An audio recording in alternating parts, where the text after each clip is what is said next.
Hello, I would like to welcome everybody to another SCHOTT Pharmaversity podcast today. And like the last time, we will have a look at a polymer topic today. And in particular, it will be on the topic SCHOTT TOPPAC Unique, Benefits of Primary Container Customization with COC for Devices. And actually to find out more here, we have our expert with us, Mr. Patrick Gallagher. And I would like to start directly talking to you, Patrick, and asking you to give us a short intro about yourself. What's your area of responsibility? What is your task? And maybe just give us a short feeling who you are. And now I would hand over to you directly. Sure, thanks Carolyn, and thank you for having me. My name is Patrick Gallagher, and I am responsible for business development for SCHOTT's Polymer Solutions platform, which is our range of polymer containers developed for parenteral packaging. I have been in the parenteral packaging industry now for almost 10 years, and within SCHOTT now for a little bit over 5 years in this role. Yeah, perfect. Thank you very much for giving us that short information about yourself. And Patrick, the topic of today is all about polymer and COC in this field of customization. I can imagine, or to me, I think the individualizing of a primary container is not so common as of today. At least this is what I've experienced. Can you please tell me a little bit, why is there a trend for this, and why, is it necessary to individualize containers, or what are the reasons? Where does that come from? Sure. Yeah, and I think you're right. Historically speaking, we have seen that there is a desire to establish platforms, and typically those platforms are built around ISO standard dimensions, and there's a lot of benefits for doing this, but there's also some trends that we're seeing in modern healthcare that are driving the need for customization of primary containers. In particular, there's the well-documented trend to move drugs away from the hospital or the clinical environment into a home care setting as a way of reducing the overall cost of healthcare. So to enable that trend, there's the need for user-centric, user-friendly devices, especially wearables that can deliver maybe up to 10 milliliters in volume over a period of several minutes, or maybe even up to an hour. And there are a lot of devices that are being developed in this field. We've heard feedback from our customers that the design creativity that they have on these devices is sometimes constrained by the features of the primary container, because they're locked into maybe a standard cartridge or a standard syringe.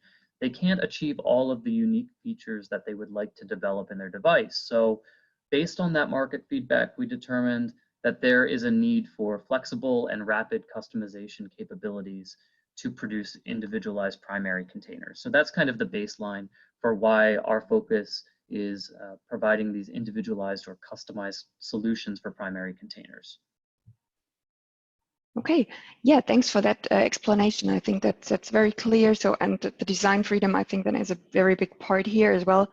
When you're, you say devices and wearables as a field where the container goes in, but what kind of areas of medicine is it that these devices and wearables are used, or would people need to have that kind of customized product then? Is there a certain field of medication that you can address here? Yeah, I think there are a few. When you look at the wearable space specifically, there's a long history within the diabetes market, particularly for continuous glucose monitoring systems and insulin pumps.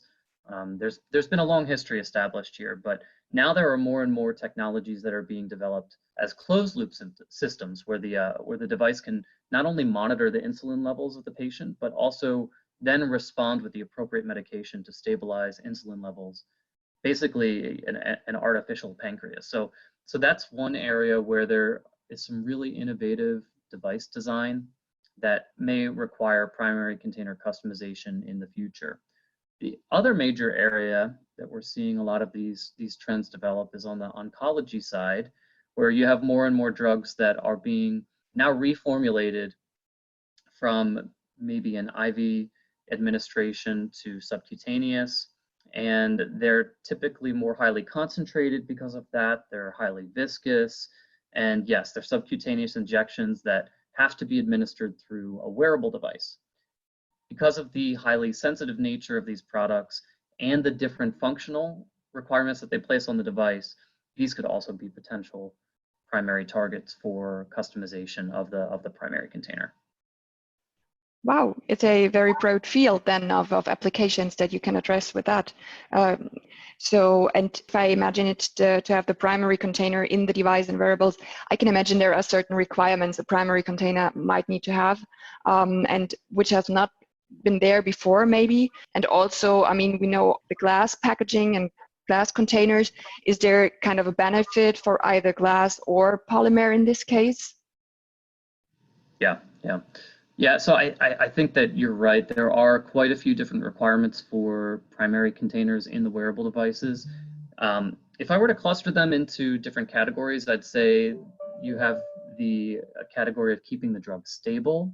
You have to meet the functional requirements of the device, and you have to have a proven pathway to commercialization. So regarding drug stability, I think that both glass and polymer are extremely good options with an established track record. Glass has been used by the industry for over 100 years. It's chemically inert, it's well characterized, it has extremely strong barriers for oxygen and moisture transmission. But high performance polymers like cyclic olefin copolymers or cyclic olefin polymers, so COCs, COPs, these are also extremely inert materials that could have some additional value, added features like no heavy metal release, low silicone, potentially even silicon-free enablement. Of course, they're not as strong of a barrier to oxygen, so that's something to consider when developing the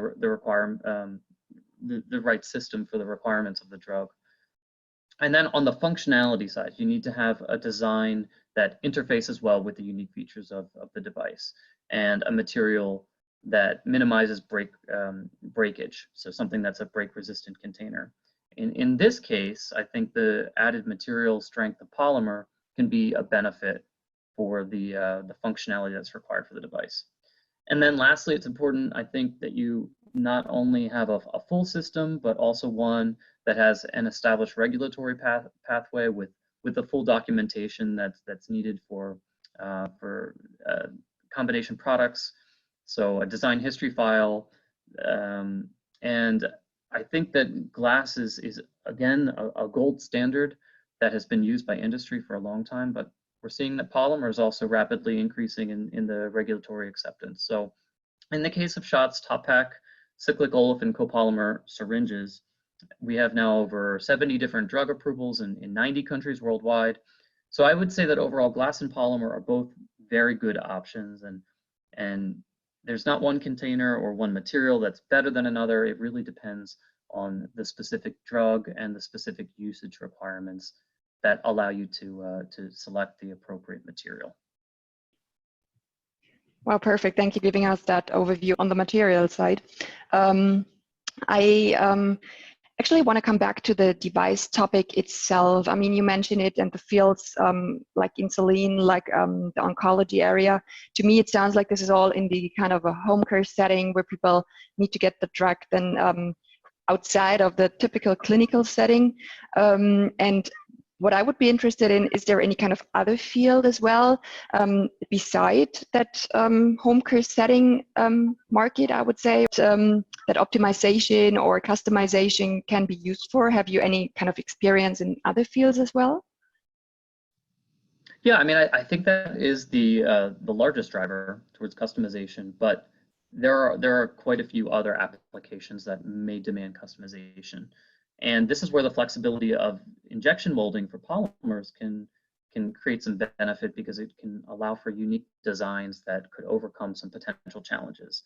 So for example, if you take a look at even a manual injection of a highly viscous product, there are still some challenges that customization can overcome. So there's the challenges of the break loose and lag force performance for a highly viscous drug. If it gets really viscous, you can have challenges on lure lock adapter disconnection. So pop off of the needle hub, the whole LLA can come detached, or potential leakage. These types of failure modes can develop. So we worked with one customer on a project where we reduced the inner diameter of the syringe and then improve some of the other features of the lure channel and lure lock adapter to optimize the injection forces. And what we found that in this particular case with their extremely viscous drug was we were able to reduce the injection forces by about 50%. So that's just one example outside of maybe more of the complex devices, but even in a manual injection where customization can help to overcome a discrete problem.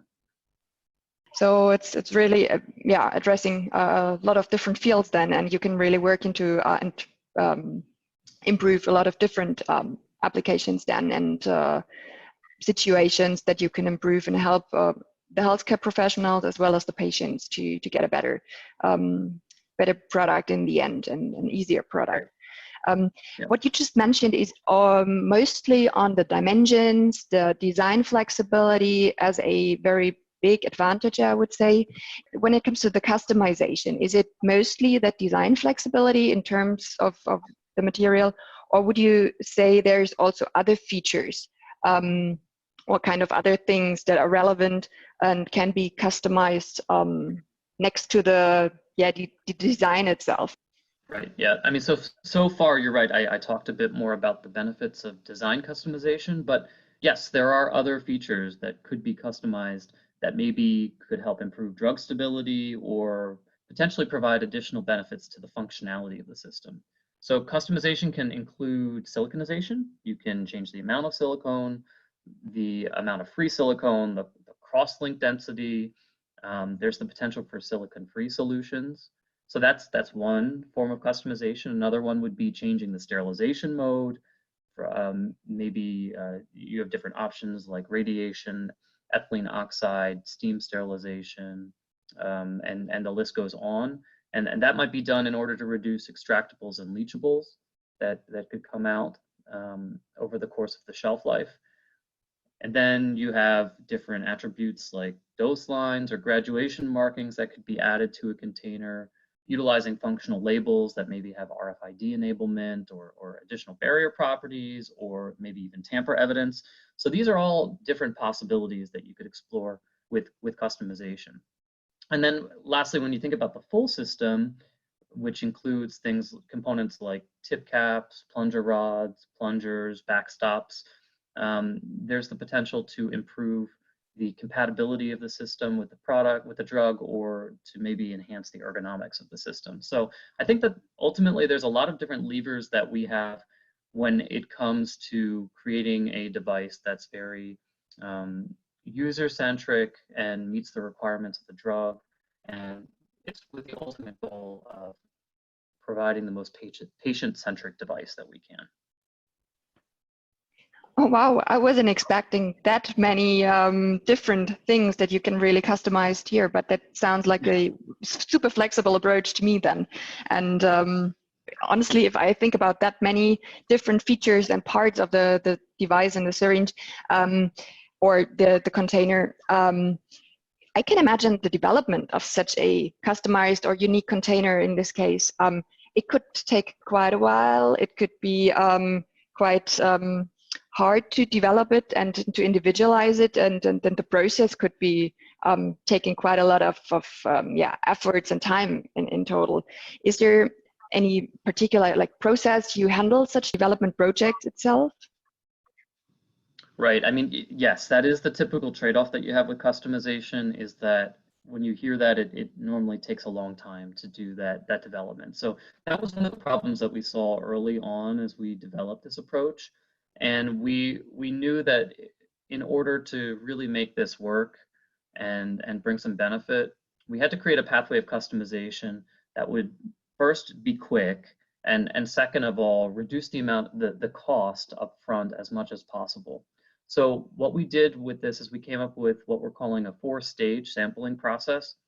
So in the first stage, we understand that this needs to be very flexible and allow for a lot of design iteration as we're working through maybe a few different designs to get some feedback from the end users, then iterate, come back and work towards a final design. So in that phase, we're working with 3D prototyping technology so that we can be quick, so that we can be lean, we can respond to some of these quick types of changes that we need to make in the early design. Once we've settled a bit more on the design, we move to the second phase of the sampling process, and that is where we're actually using small cavitation tooling, injection molding equipment to produce not for human use samples. So it's smaller capacity tools, but can produce some samples to get some quick feedback on product stability or functionality testing. So these are real functional samples that we can use. Then in the third phase, that's where we would move into the small scale for human use samples. And that would be also still on a smaller capacity tool, but it would be validated so that it could help to get our customers through the registration phases of the project. And then from there, you'd move into the final sampling stage, which would be more of the commercial tooling, the higher capacity tooling, if that's needed. And our target here is to do this in a very quick timeline. So the goal would be to be able to provide the not for human use small cavitation tool samples within 3 months, and the for human use within 9 months of project completion. So we really challenged the typical expectations that we have on timeline, and sought to see how we could really do the development in a lean, but also a process that was fully governed by design control. And in order to enable this, we are developing a prototyping center in our new manufacturing facility in Mulheim, Germany, that will really allow for this ideation space and really allow our customers to come on site and to spend a day, to do a workshop together, and to come up with these customized solutions and create some interesting designs and some interesting features in this. So we're excited about that prototyping center in Mulheim, and think that it really adds to this whole customization picture. Okay, well, wow. To me, it sounds like really a clear path that you're going here with the SCHOTT TOPPAC Unique and that customization and co-creation approach. And yeah, everything that you just mentioned, it sounds like you always try to find the best solutions for the patients in the end, together with the pharma companies, the device companies, and use the approach of customization here to really make the product work and to really have the right solution for the container in the end. And yeah, Patrick, with this, I would really like to thank you for these valuable insights that you gave us on this topic. Thanks for having me. And thank you to our audience here for participating today. I can only say, please feel free to join one of our next SCHOTT Pharmaversity podcasts. And thank you very much, and goodbye. Bye-bye.